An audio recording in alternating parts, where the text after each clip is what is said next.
Story 1, Waiting for the River to Dry. Once, by the edge of a gently flowing river, there sat an old beggar. His robe was tattered, his face lined with age, but there was something peaceful about him, as if time had taught him a quiet kind of wisdom. He sat still, eyes fixed on the water, watching the current roll by. A traveler walking the same path noticed him and paused, curious. "Sir," he asked, "why are you sitting here all alone by the river?" The beggar smiled and replied calmly, "I'm waiting for the river to dry up, so I can cross to the other side." The man chuckled.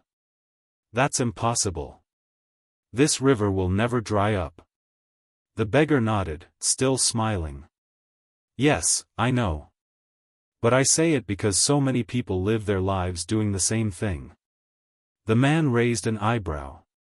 "How do you mean?" The beggar looked back at the river. "People keep waiting for the right time to be happy. They say, once I finish this project, then I'll relax. Once I retire, then I'll travel. Once the kids are grown, then I'll enjoy life. But just like this river, life doesn't stop flowing.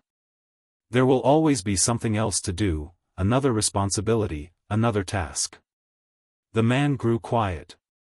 He thought about his own life, how many vacations he had postponed, how many dinners with family he had skipped for emails, meetings, and deadlines. Always with the thought, "I'll have time later." The beggar continued, "The Buddha taught us that the present moment is all we truly have. Waiting for a perfect future is like waiting for the river to stop flowing. If you're not careful, you'll spend your whole life waiting, and never actually live." He picked up a small stone, turned it in his palm, then added, "Happiness doesn't come when the river stops. It comes when you learn to walk with the current, lightly, mindfully." The man sat down beside the beggar, listening more closely now. "But how do we do that?" he asked. "How do we carry on with work, bills, responsibilities, and still enjoy life?" The beggar looked up at the sky, then back at the man. "You don't have to quit your job or escape to the mountains. You just have to stop postponing joy. Talk to your child without checking your phone. Enjoy your coffee without rushing. Laugh when you can. Cry when you need to. You don't need a perfect moment. You only need this one." The man closed his eyes and listened to the river. It was still flowing, steady, endless. In that moment, he realized, his life would never stop being full. But that didn't mean it couldn't also be full of joy. So many of us live as if one day, we'll finally arrive at peace, once everything is done, once the to-do list is empty. But that day may never come. And that's okay. Because the point was never to finish life before living it. The point is to live while the river flows. Story 2, Patience and Clarity, Buddha's Lesson by the Lake. One warm afternoon, the Buddha and a small group of his disciples were walking through the quiet countryside. The sun hung gently overhead, casting soft golden light across the path.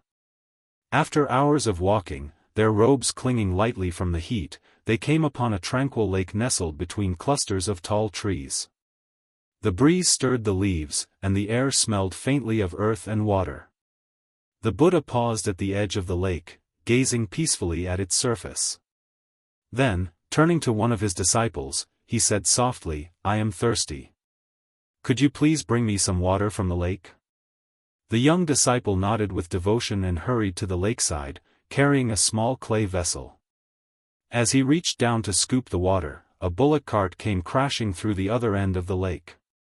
Its large wooden wheels churned up the mud, and in moments, the once clear water became cloudy and brown. The disciple stood, staring at the swirling mess. He furrowed his brow, uncertain. "How can I bring this to the Buddha?" he wondered. "This is not fit for drinking." Disappointed, he returned and said, "Master, the water is too muddy. I don't think it's suitable." The Buddha listened quietly, smiled gently, and said nothing. A few moments passed in calm silence. Then he asked again, "Would you please go back and try again?" Though confused, the disciple obeyed. He made his way back to the lakeshore. But the water was still cloudy, the mud not yet settled. Once more, he returned empty-handed. "Master, the water is still unclear," he said. Again, the Buddha didn't seem concerned. He simply sat, serene and patient. Time passed. After a while, the Buddha looked up and said once more, "Please try one last time." This time, as the disciple walked toward the lake, the light had softened. The wind had quieted. And when he arrived, he noticed something remarkable: the water had stilled. The mud had gently sunk to the bottom. The surface was now calm and clear, reflecting the sky like a mirror. Smiling with relief, the disciple filled his vessel and returned to the Buddha, offering the cool, clear water with both hands. The Buddha took the cup, glanced at the surface of the water, and then looked kindly at his disciple. "Do you see?" he asked. "What did you do to make the water clear?" The disciple paused. "Nothing," he said. "I simply waited." The Buddha nodded. "Exactly.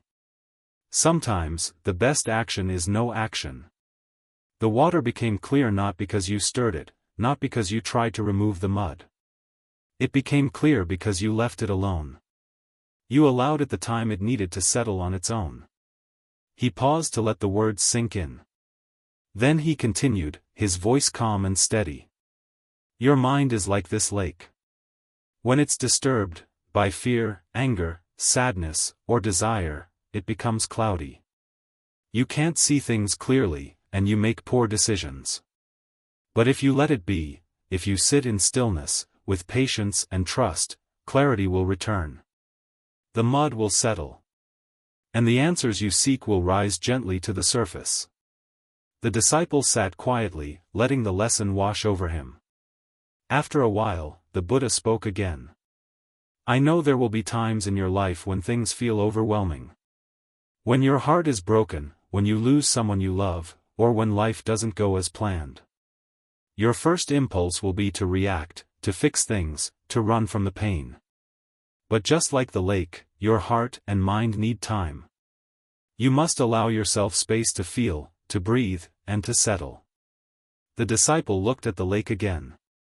He could see now how peaceful it had become. Not because anyone had cleaned it, but because nature had taken its course. Buddha continued, "Falling in love, feeling grief, facing disappointment, these are not mistakes. But holding on too tightly, refusing to let go, or trying to control everything, that's where suffering grows. When you give yourself permission to pause, to wait, to let the mud settle, you begin to see clearly again. Clarity is not something you force. It is something you allow."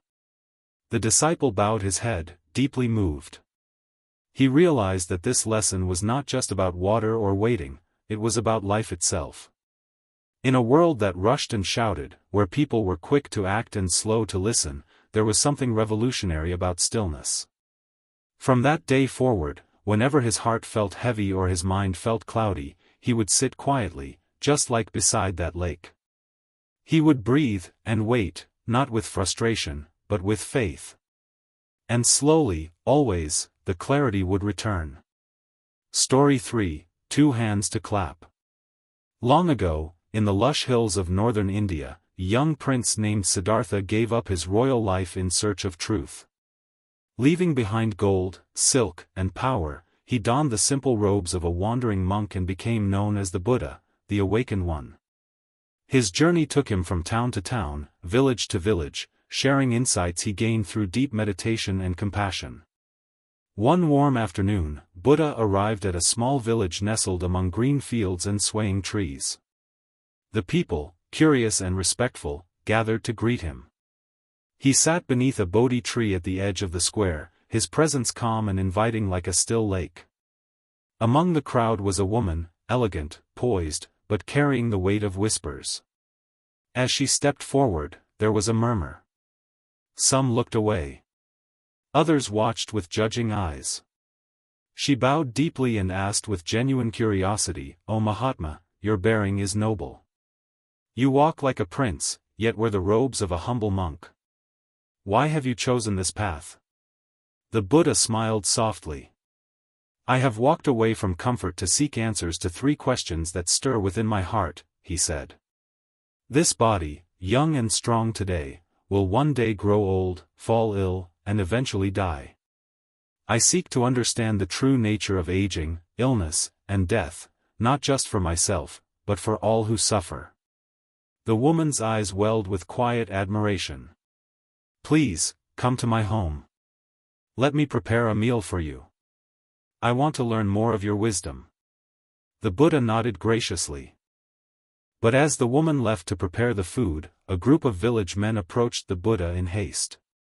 "O Mahatma," said the village elder, "we must warn you. That woman, you must not accept her hospitality. Her reputation, it is not good. She is said to lack virtue." The Buddha turned to the elder with a calm, clear gaze.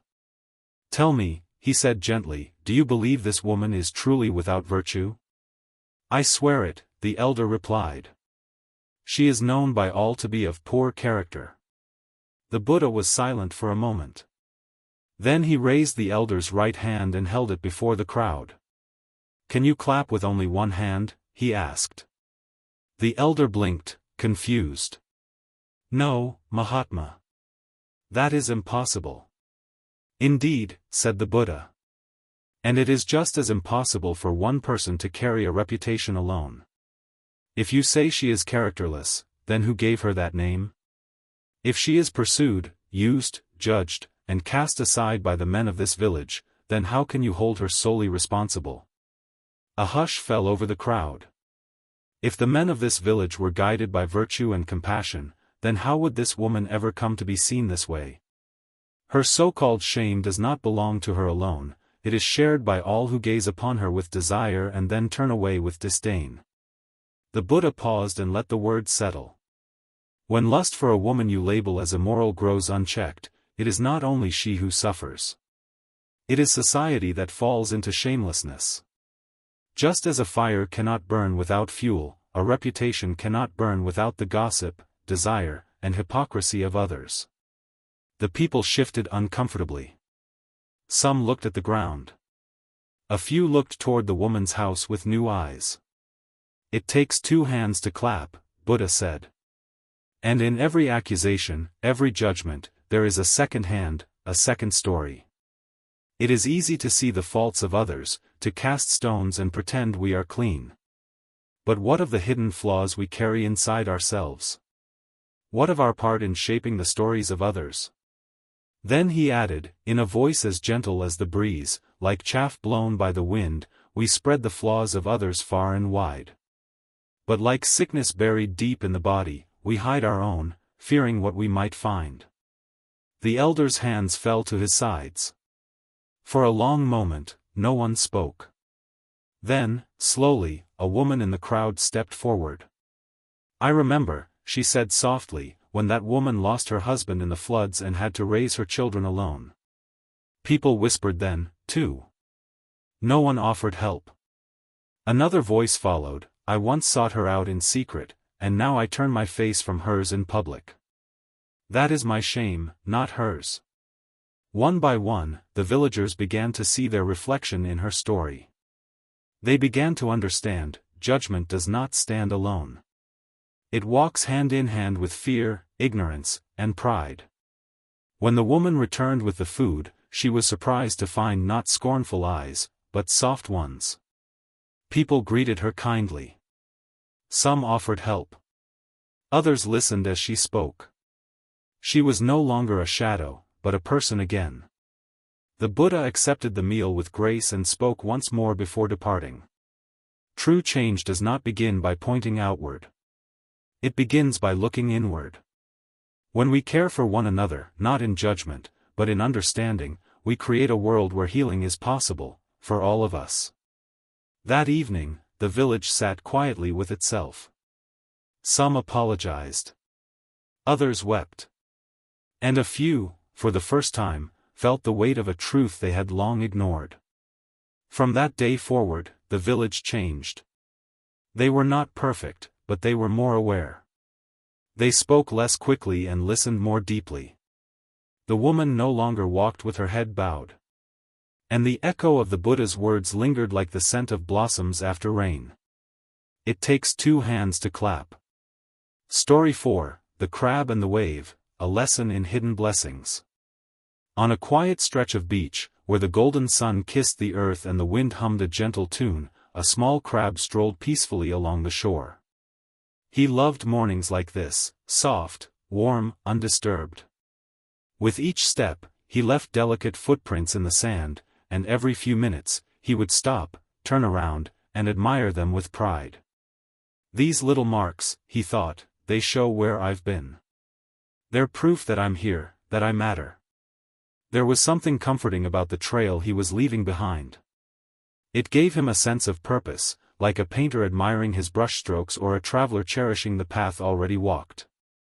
But just as he was settling into his joy, a powerful wave came crashing in from the sea. The water surged onto the shore, swallowing his footprints entirely, wiping the sand clean in seconds. Startled, the crab stared at the now smooth beach. His trail, his little work of art, was gone. Fuming, he turned toward the sea and shouted, "Why did you do that? I thought you were my friend.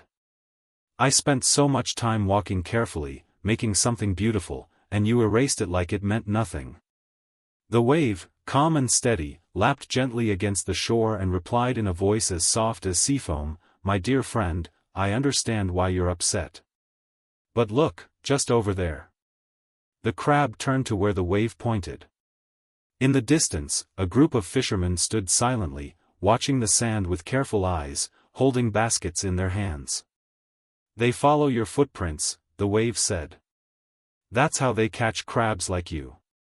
Your trail, as beautiful as it was also leading them straight to you."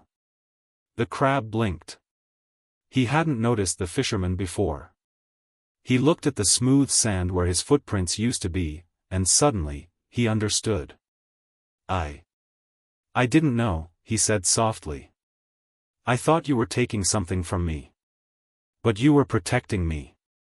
The wave responded gently, "Sometimes what feels like loss is actually grace in disguise. I didn't come to destroy your path, I came to keep you safe." The crab looked down, his anger melting away like morning fog. "Thank you," he said humbly. "I judged you too quickly." The wave gave one final shimmer in the sun and whispered, "We all do. That's why we need to pause before we decide what something means." As the crab continued his walk, this time without looking back, he felt lighter, not because his footprints remained, but because he now saw the unseen hands guiding his journey. We all have moments in life where something we've built, dreamed, or loved is suddenly taken from us. A job falls through. A relationship ends. A plan gets washed away. And like the crab, our first reaction might be frustration or hurt. Why is this happening to me? But sometimes, life is the wave. It erases not to punish, but to protect. To redirect. To remind us that the trail we're so attached to might be leading us into danger we can't yet see. Story 5, The Eagle Who Thought It Was a Chicken. In a quiet, sun-dappled valley at the edge of a forest, there stood an old and generous banyan tree. Its thick branches stretched wide like open arms, offering shelter to many creatures who called it home. High up in one of those branches, a mighty eagle had built her nest. Strong and graceful, she soared through the skies, returning only to care for her eggs nestled safely above the world. But life, as it often does, had a surprise in store. One stormy afternoon, a powerful gust of wind swept through the valley. The eagle's nest trembled, and before she could react, one of her eggs was blown from the safety of the branches. By a stroke of fortune, it landed unharmed in a bed of soft grass at the base of the tree, right where a wild hen had made her own nest. Startled, the hen found the large egg among her own and, not knowing its origin, took it in as one of her own. In time, the eggs hatched. Among the fluffy yellow chicks was one that looked a little different. It had a sharper beak, bigger wings, and piercing eyes. But to the hen, it was just another child to love. So the eagle chick grew up as a chicken, scratching the dirt, pecking at corn, clucking alongside its adopted siblings. The young eagle never questioned its place. It watched the other chicks and did what they did. When it tried to fly, it could barely lift off the ground. Of course, it thought, I'm just not meant to fly. Days turned into weeks, and weeks into years. One bright afternoon, the eagle, now nearly grown, wandered out to a small clearing. As it gazed up at the sky, it saw a majestic bird soaring high above the treetops. Wings spread wide, it glided effortlessly, catching the wind with grace and confidence. Something stirred deep inside the young eagle. A strange mix of awe, longing, and confusion. "What kind of bird is that?" it asked the hen, who was nearby. The hen looked up and squinted. "That? Oh, that's an eagle. They're the kings of the sky. But don't get any ideas, we're chickens. We don't fly like that. It's not who we are." The eagle nodded silently but couldn't shake the image from its mind. That soaring creature looked familiar. Not in a way it could explain, but in a way it could feel. Like an old memory it couldn't quite reach. Over the next few days, the eagle found itself staring at the sky more and more often. The hens would laugh gently, "What are you daydreaming about? Come eat." But something inside the eagle was changing, some inner voice whispering, "You were made for more." One evening, just before dusk, the eagle climbed to the top of a low wooden fence. It spread its wings, uncertain but hopeful, and leapt. It flapped hard, so hard its muscles burned, but only managed to glide awkwardly to the ground. The chickens laughed kindly, "See? Chickens don't fly. That's just not our way." Embarrassed and bruised, the eagle began to retreat back into its old routines. But that night, it couldn't sleep. The image of the soaring eagle haunted it. Not with envy, but with recognition. "What if I've been wrong about who I am?" it thought. What if they were wrong, too? The next morning, as the valley was still covered in a blanket of mist, the eagle made a decision. It walked, no, ran, toward the tallest hill nearby. With every step, its heart pounded. Not just with fear, but with something it had never felt before, hope. At the top of the hill, it looked down at the farm, the coops, the fields. And up at the sky. "One more try," it whispered. It spread its wings, feeling the wind lift its feathers. And then, it jumped. At first, it dropped. But then, something caught it. A breeze? A miracle? Its wings stretched wide, wider than they ever had before. And this time, it didn't fall. It soared. Higher and higher, each flap of its wings carried it toward the clouds. The wind rushed past, the trees below became smaller, and the sky opened up like a long-lost home. For the first time, the eagle wasn't pretending to be something it wasn't. It was flying. Because it had always been meant to. This story reminds us how easy it is to believe the voices around us, even when they tell us we are less than we are. Sometimes those voices are well-meaning. Like the hen, they're simply speaking from their own experience.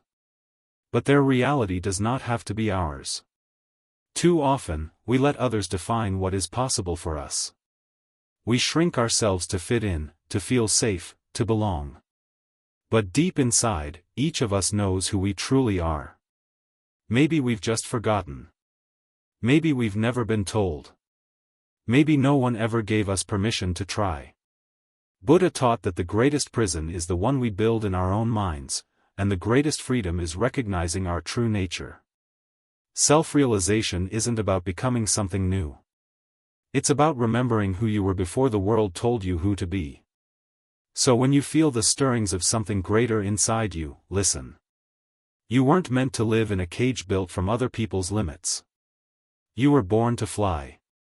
Story 6, The Wise Serpent. A long time ago, during the years when the Buddha walked from village to village, teaching peace and compassion. All sorts of beings came to seek his wisdom, not just people, but animals too. One day, under the shade of a great banyan tree, a serpent approached the Buddha. Its scales shimmered like emeralds in the sunlight, but its face carried the burden of regret. The serpent bowed respectfully and said, "Lord, I've lived my life ruled by fear and anger. I've bitten those who came too close. I've caused harm, and I'm tired of it. I want to change. I want to walk the path of peace. Please, accept me as your disciple." The Buddha looked at the serpent with kind but discerning eyes. "You still carry violence in your heart," he said gently. "You strike when threatened. You cause fear, even if you don't mean to. Until you release this instinct to harm, you are not ready." The serpent's eyes lowered in disappointment, but its voice was steady. "Is there truly no way for me to change? I don't want to live like this anymore." The Buddha, seeing the sincerity in the serpent's heart, nodded slowly. "There is a way," he said. "But it will take discipline. You must stop biting, not just in action, but in thought and intent. Let go of the need to harm. For 3 days, live among people. No matter what happens, do not bite, do not strike, do not lash out. Show the world, and yourself, that your heart is committed to peace." The serpent bowed again. "I will do as you say, Lord." And with that, the serpent slithered away, full of purpose. To test itself, it chose the main road through a nearby town, coiling up near the marketplace where people bustled about, unaware of its presence. As they caught sight of it, panic broke out. Shouts filled the air. People screamed, ran, and pointed in fear. The serpent remained still and calm. "Do not be afraid," it called out gently. "I am not here to harm anyone. I've made a vow of peace." The people did not believe it. They had only ever known snakes to be dangerous. Most kept their distance. But one man, a shopkeeper, overheard the serpent and approached slowly. "You say you're peaceful now," the shopkeeper said. "But how can I trust that? You have fangs and venom. Can a snake really become gentle?" The serpent smiled. "I have renounced my venom. I will not harm anyone." The shopkeeper looked the serpent up and down, a clever idea forming in his mind. "Well," he said slyly, "if you're truly harmless, maybe you can help me. I've got bundles to carry and nothing to tie them with. Perhaps you'd let me use your body as a rope?" The serpent, eager to prove its goodness, agreed. So the shopkeeper wrapped the serpent around the bundles of heavy goods, using its body like a cord. He dragged the serpent through the dust and over stones all the way to his home, laughing to himself the entire time. Word spread quickly. Others began to mock the serpent. Some kicked it. Others threw things at it. It never fought back. It never hissed or bared its fangs. It simply endured. 3 days passed. The Buddha, curious to see how his unusual disciple was doing, walked down the same road. He found the serpent barely clinging to life, flattened, bruised, covered in dust, and trembling. "My friend," the Buddha said softly, kneeling beside it. "What has happened to you?" The serpent struggled to lift its head. "I did as you asked, Lord. I did not bite. I showed only kindness and peace. But they mocked me. They hurt me. They used me. I kept still because I thought that was the path. I thought peace meant being silent, being small, being nothing." The Buddha's eyes filled with compassion. "I told you not to bite," he said. "But I never told you to stop protecting yourself. You misunderstood the heart of nonviolence. To walk the path of peace is not to become weak. It is to become wise." The serpent looked at him, confused. "Peace is not about letting yourself be mistreated," the Buddha continued. "Nonviolence does not mean you abandon your strength. It means you do not use your strength to harm, but you still have it. Your fangs are not the problem. It's how and why you use them. The serpent began to understand. You were born a serpent, the Buddha said. That is your nature. Do not deny it. Instead, learn to live in harmony with it. Use your gifts to protect, not to attack. When someone threatens your safety, you do not have to bite, but you may hiss. You may stand tall and let the world know, I will not hurt you, but I will not let you hurt me. The serpent bowed its head. I see now, Lord. I tried to become something I am not. In trying to follow peace, I abandoned my nature. But now I see that peace is not pretending to be powerless, it's standing in your truth with dignity, without cruelty. The Buddha smiled. Yes. True peace lies in balance. In honoring who you are while choosing how you act. Let your strength serve your wisdom. That is the middle path. The serpent nodded, its spirit renewed. It would no longer strike from fear or malice, but it would also never again allow itself to be stepped on, used, or shamed. As it slithered away, this time with its head high and its heart clear, the people who had once mocked it now watched with quiet respect. They could sense something had changed. The serpent had not gone back to violence, but it had remembered its worth. And in that, it had become wise. This story reminds us of a truth many struggle with: peace isn't about shrinking ourselves. Compassion doesn't mean being a doormat. In a world that often confuses kindness with weakness, it's easy to lose sight of your strength in trying to do what's right. But as the Buddha taught, wisdom lies in the balance. Speak with gentleness, but don't stay silent when you're wronged. Show kindness, but set boundaries. Be peaceful, but never powerless. Like the wise serpent, we can walk the path of compassion without giving up who we are. Did one of these stories speak to your heart? If even one moment made you pause, reflect, or smile, that's the beginning of transformation. Like this video to let us know these teachings matter. Subscribe to Ancient Wisdom and walk with us on a journey toward deeper peace and clarity.